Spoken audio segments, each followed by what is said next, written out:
Yung sinasabi mo sa vlog mo, ginusto mong ilabas. So, pinaparating mo sa taong bayan, sinisiraan mo ang mga senador. Boses ng presidente. Ginusto ng presidente na banatan mo ang senador. Simulan muna natin sa sinungaling na to, okay? Tingnan natin. Meron akong isisiwalat na pagsisinungaling. Pasok. Tapang ang banat ng Malacanang laban sa Senado matapos nitong i-archive ang impeachment ni VP Sara. Ang detalye sa agenda report ni Ivy Reyes. Sa sesyon kahapon, mainit ang pahayag ni SP Cheese Escudero. Tanong niya, talaga bang accountability ang nais ng mga pabor sa impeachment? Teka muna. Tingnan nyo yung sinabi nung anchor ng bilyonaryo. Ng Malacanang laban sa Senado. Matapang ang Matapang ang banat ng Malacanang laban sa Senado. Matapang ang banat ng Malacanang sa Senado. Ulit, sino ang matapang na bumanat sa Senado? Malacanang. Sino Malacanang? Si Bongbong Marcos. Sige, tuloy. Matapos nitong i-archive ang impeachment ni bilyonaryo nagsabi. Ang detalye sa agenda report ni Ivy Reyes. Sa sesyon kahapon, mainit ang pahayag ni SP Cheese Escudero. Tanong niya, talaga bang accountability ang nais ng mga pabor sa impeachment o anti-Duterte lang talaga sila? Ang sagot ni Yusek Castro, okay, basang-basa mo naman si SP Cheese. Since day one din, basang-basa na ba? Hugas ka man. Bilang isa ring abogado, ito ang pananaw ni Palace Press Officer Claire Castro sa pag-archive ng Senate sa impeachment articles laban kay Vice President Sara Duterte. Tingin ko lang, itong mga senador na to, feeling ko lang to ha, gusto talaga nilang i-dismiss, pero nagtatago ngayon sila sa decision ng Supreme Court. Yun. Teka muna, ha? Ito po, ang sabi po ni Claire na spokesperson ni Bongbong Marcos, PCO po ito, ha? Baka masabihin nyo, hindi yan ang official, basta. Ito, sabi niya, sa tingin ko lang, ang Senado po ay gustong i-dismiss ang impeachment. Pero nagtatago lang sa likod ng Supreme Court. Okay? Bibigyan muna natin yan ng paliwanag. Una, ikaw, nagbablog ka. Dapat ito pinagbabawalan na ni Bongbong Marcos. Kasi siya po ay nagsasalita na in behalf of the President. So pag ikaw ay nag-vlog ka, yun, kahit intentional or unintentional, it is as if yung sinasabi mo sa vlog, yan ang stand ng presidente. Ano ang sabi ng presidente mo, Claire? Ang sabi niya, ito napakaliwanag ng sabi ni Presidente Marcos, hindi siya pabor sa impeachment. And etong kanyang tagapagsalita sa kanyang vlog, sinasabi na ang Senado raw ay ayaw sa impeachment. Kaya gustong i-dismiss. So sa madaling salita po, pabor po ang presidente sa impeachment. Dahil yung kanyang tagapagsalita bumabakbak sa kanyang vlog. Hindi po dapat ganyan. Hindi po dapat ganyan ang atake. Hindi po dapat ginagawa yan ng isang tagapagsalita, officially man or hindi official. Hindi yan dapat ginagawa ng tagapagsalita ng presidente. Kasi po, ito dapat pagalitan ni Marcos. Pag hindi niya to pinagalitan, hindi niya to sinita, hindi niya pinagbawalan ito mag-vlog. Lahat po ng sasabihin niya sa vlog, dahil nagsasalita rin siya para sa presidente. Officially man o unofficial, intentional or unintentional, yaan po ang magiging take ng taong bayan. Total mahilig kayong gumamit ng salitang taong bayan eh. 'Di ba? So, Alam mo, yung amo mo, ikaw ay aso ng amo mo. Yung amo mo sabi ayaw sa impeachment. And here you are, halatang halata, gusto mo ng impeachment. Nagpa-interview ka pa sa bilyonaryo. Or kung hindi man to interview, pinakuha mo. Kasi po, ang mainstream media, pag pumake up po yan ng vlog, ng personal vlog, okay? Hindi yung vlog ng kunwari, Office of the Vice President. Hindi po. Yung personal vlog, magpapaalam po yan. Tatawag po yan. Kunwari, ilalabas ng GMA yung vlog mo, tatawag yan sa'yo. Ang tanong, tumawag sa'yo. Ibig sabihin, nagpaalam. Standard. SOP po yan. So kung nagpaalam sa'yo, ibig sabihin, ginusto mo na ilabas.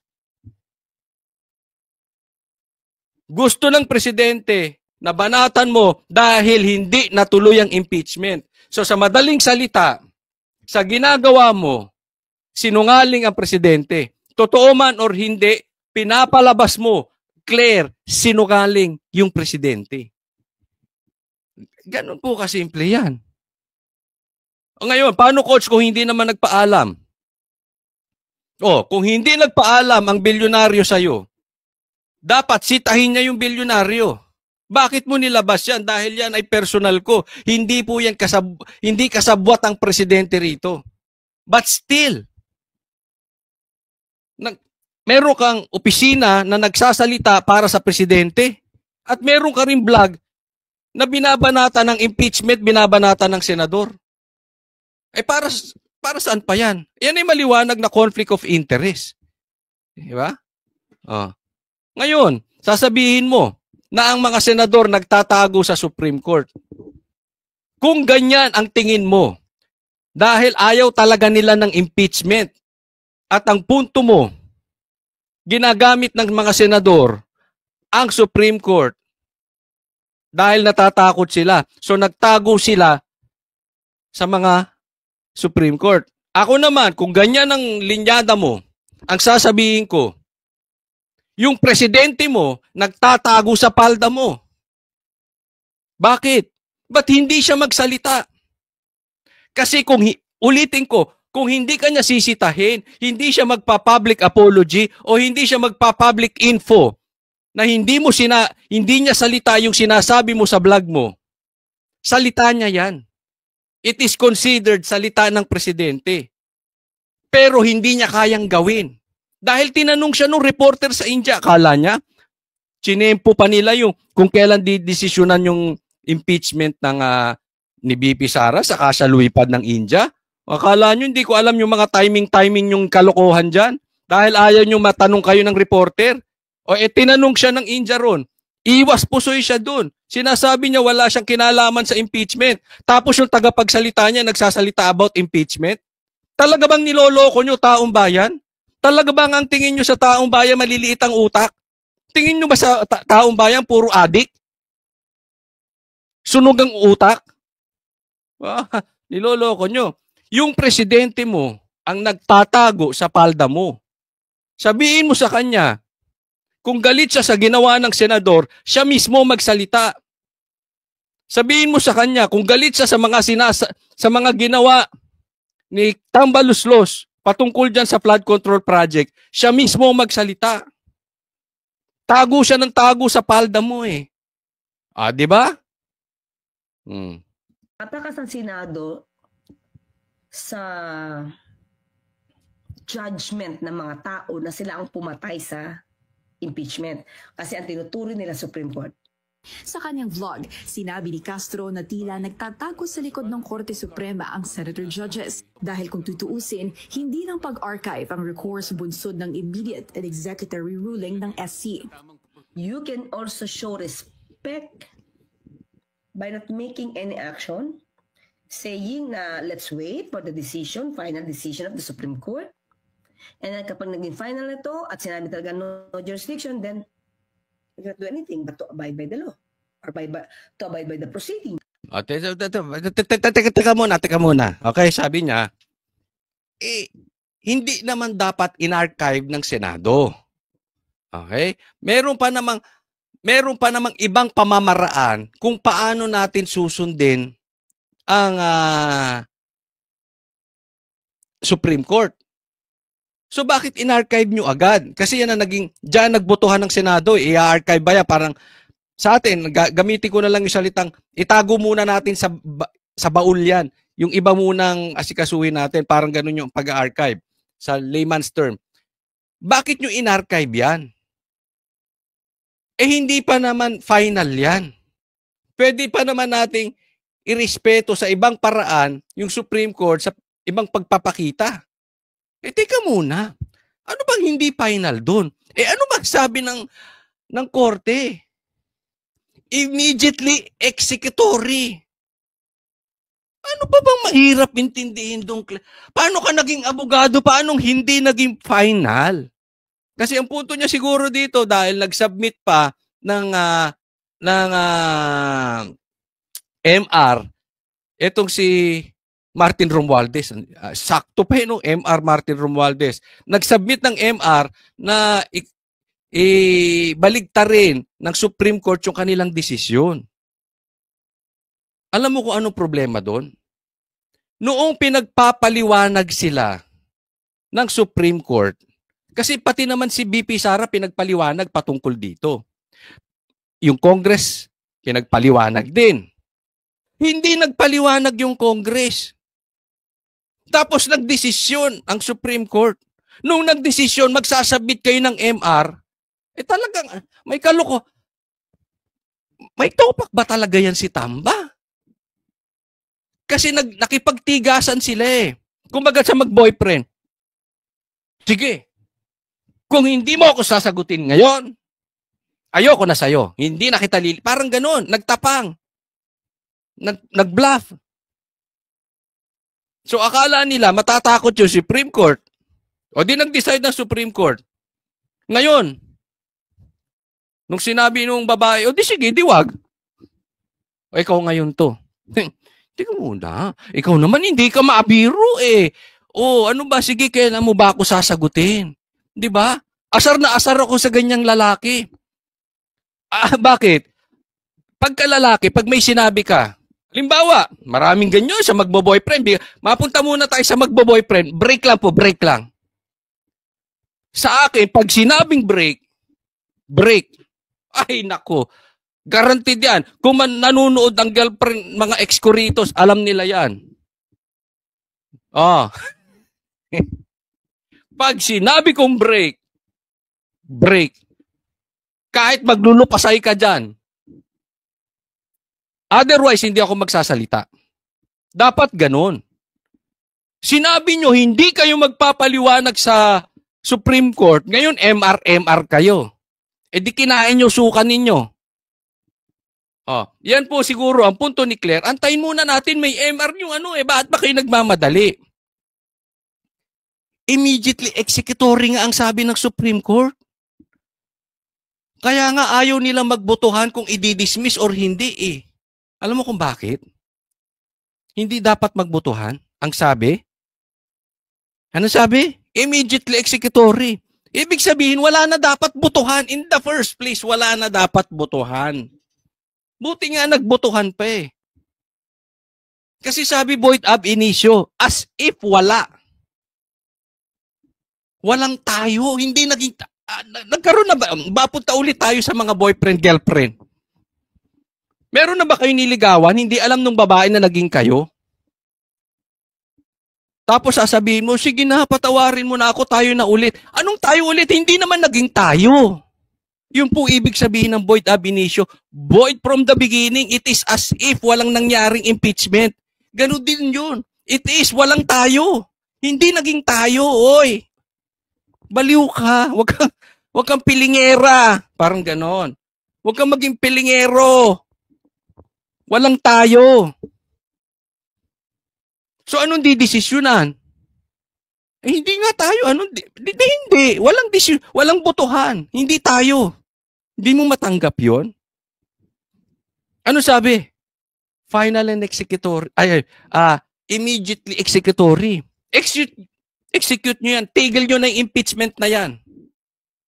Tama na yan. Tapos na yan. Coach Soli.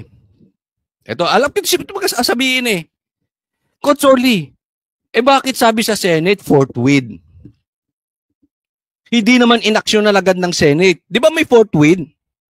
Ito, ako hindi po abogado ha. Hindi tayo nagmamalaki. Pero dapat kasi, Risa, lalo ka na Risa, hindi ka marunong mag-differentiate.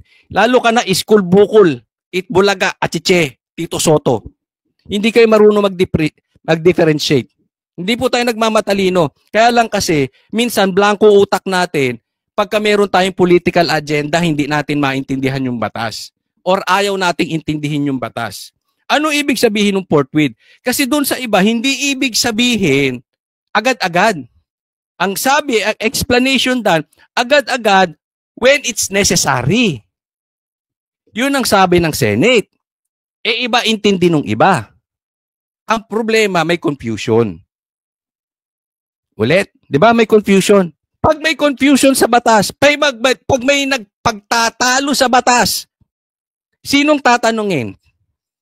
Si Presidente Marcos? Pag may confusion sa batas, sinong tatanungin? Speaker of the House? Pag may confusion sa batas, sinong tatanungin? Senate President? Korte po. Kaya nga yung forthwith na yun, dyan sila nagkagulo. Hindi, yung iba sinasabi, hindi break. Mag-a-adjourn kami. Mag-e-eleksyon. Paano natin aasikasuhin tong impeachment? Naiintindihan? So may confusion sa forthwith. Sa immediately executory, walang confusion. Bakit? Korte mismo nagsabi. Unanimous. Risa, unanimous. Lahat. Yung 15. Hindi desisyon ng division. Iba po yun, Risa. Okay? Huwag tanga. Ang nang-desisyon po, Supreme Court. Immediate. Ano ibang ibig sabihin na immediate? Agad-agad. Executory. Ipatupad agad. Ipatupad. Ipatupad agad-agad. Bakit walang confusion? Supreme Court nagsabi. Hindi si Tambaluslos. Hindi si Bonjing. Okay? Or decision of the Supreme Court. Yun lang. Ba't kailangan i-archive? Giit din ni Castro. Nasagot ko na. Bakit na kailangan i-archive? Immediately. Dapat nga hindi lang archive. Sa totoo lang. Dapat yan talaga dinismiss. Dapat wala pang ang butuhan. Ay patay na ang impeachment. Isinantabi lang daw ito. Yun nga lang, hawak pa rin ng mayorya ang desisyon kung bubuhayin pa ito. At dahil may mga senator judge gaya ng presidential sister na si Amy Marcos at Bato de la Rosa na obvious naman daw nakakampi ng bise, hindi masasabi kung ano ang tsansang muling bulong ang bola. At ang buong impeachment case na ito, problema at gastos pa na matagal na raw sanang natapos kung nagsalita lang si VP Sara. Hayaan natin sila dyan. Si Senado, cargo nila yan. Let's just pray na dapat managot, ay managot. Ayun, maganda yan. Doon sa mga manunood neto, i-video nyo po ito. Yung dapat managot, ay managot. Why? Ibabalik natin to sa kanya. Sa tingin mo ba walang magiging kaso si Bongbong? Hindi, nagtatanong lang po tayo ha. Sa tingin mo ba walang magiging kaso si Risa? Sa tingin mo walang magiging kaso si Torre? Ha? Yung dapat managot ay dapat managot. Ibabalik namin sa iyo yan. Papakain namin sa iyo yung salita mong yan. Kasi ito nga eh. Marami rin tong nalabag. Diba?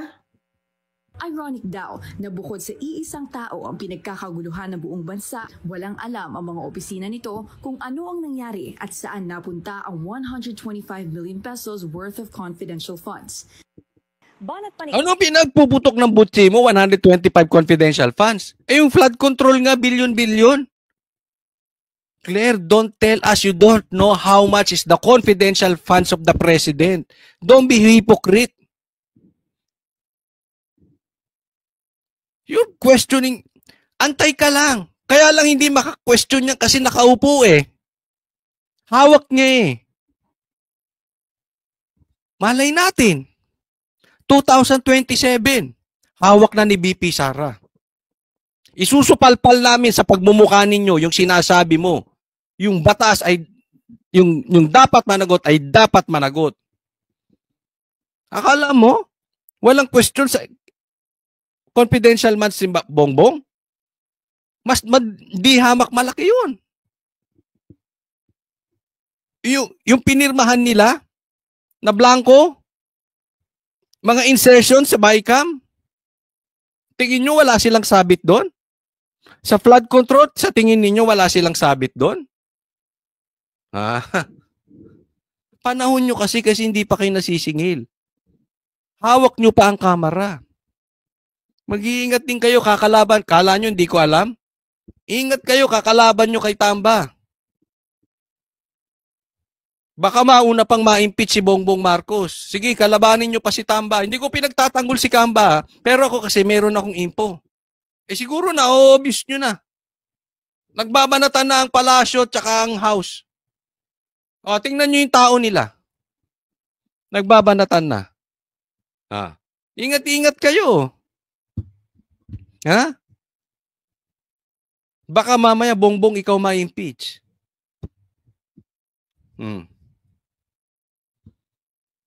Nako. Pag yan na napa-impeach, ang daming masisilip dyan. At ipi-play ko tong ano mong yan. Yung dapat managot ay dapat managot. Kay ipokrito.